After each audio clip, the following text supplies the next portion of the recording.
Halo, assalamualaikum warahmatullahi wabarakatuh. Teman-teman semua, pada video kali ini kami akan menyajikan bagaimana caranya menggunakan fungsi if pada Microsoft Excel. Contoh pada video ini adalah masalah kelulusan mata pelajaran. Jadi syarat lulus itu jika nilainya lebih dari atau sama dengan 70. Jadi ini mirip-mirip seperti logika matematika. Jika nilai mapelnya berapa, maka keterangannya lulus atau tidak. Kita akan membuat sistem jadi dia akan mengisi otomatis, nggak perlu diketiknya cuma bagian atas. Jadi kita akan mengambil sampelnya matematika dan nilainya 65 seperti itu. Kalian cukup mengambil satu sampel kemudian tarik ke bawah, maka akan terisi otomatis. Jadi nggak perlu diketik semua. Kita ambil sampelnya matematika dan nilai 65. Kita ketik di kolom lulusan if sama dengan if, ingat sama dengan if karena dia pakainya logical test, sama dengan if, kemudian buka kurung,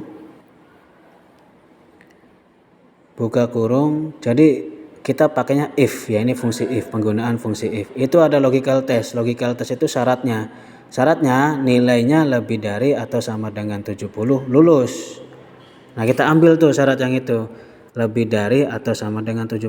Karena kita ngambil sampelnya matematik, berarti kliknya di 65. Berarti 65 itu kan mewakili sel S10. S10-nya itu lebih dari atau sama dengan 70. Jika dia lebih dari atau sama dengan 70, maka value if true-nya, nah ini dipisahkan dengan tanda apa ya? Tanda titik koma ya, karena di sistem Excel saya itu titik koma. Ada juga yang menggunakan koma. Lihat di Excel masing-masing ya. Ini pakai titik koma, kemudian value if true-nya lulus. Ya, tanda hubungnya ingat baik-baik titik koma, bukan pakai koma. Kalau Excel kalian pakai koma, ya gunakan koma, sesuaikan dengan Excel masing-masing. Biasanya di bawah rumusnya itu ada, dia harus pakai koma atau titik koma. Jadi jika E10-nya lebih dari atau sama dengan 70, maka lulus. Tapi selain atau di luar 70 di atas, maka tidak lulus cara penulisannya. Value if true itu lulus untuk E10-nya lebih dari atau sama dengan 70. Sisanya berarti tidak lulus. Ya, ingat dikasih tanda kutip untuk kalimat atau kata ya.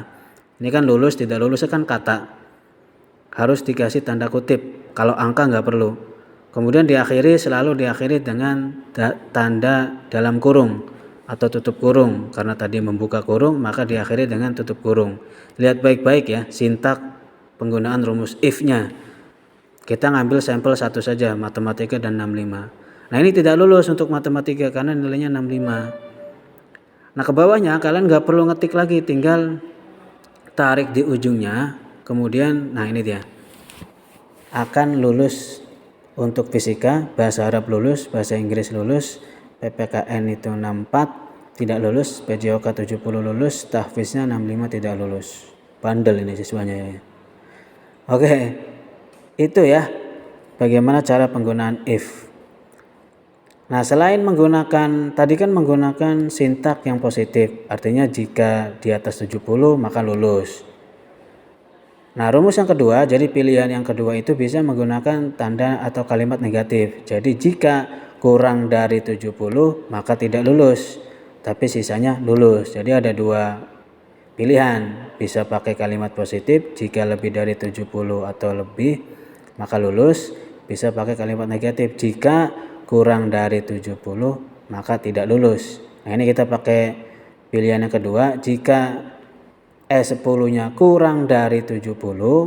Kalau pilihan yang pertama kan lebih dari atau sama dengan 70, maka value if true-nya lulus. Tapi kalau ini kurang dari 70, maka value if true-nya tidak lulus. Ya, tidak lulus. Seperti itu.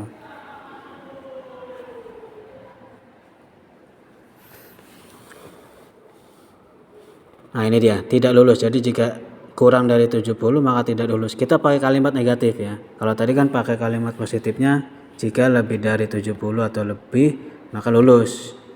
Yang kedua ini kita pakai kalimat yang tidak lulus di awalnya. Sintaknya harus pakai tanda titik koma, tanda hubungnya, kemudian untuk kata atau kalimat pakai tanda kutip.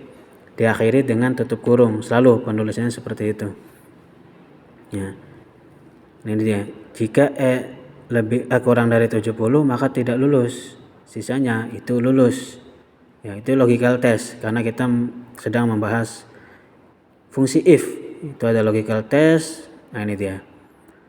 Ya, hasilnya tidak lulus untuk matematika, fisika lulus, bahasa Arab lulus, bahasa Inggris lulus, PKN tidak lulus, PJOK lulus, dan tahfiznya tidak lulus.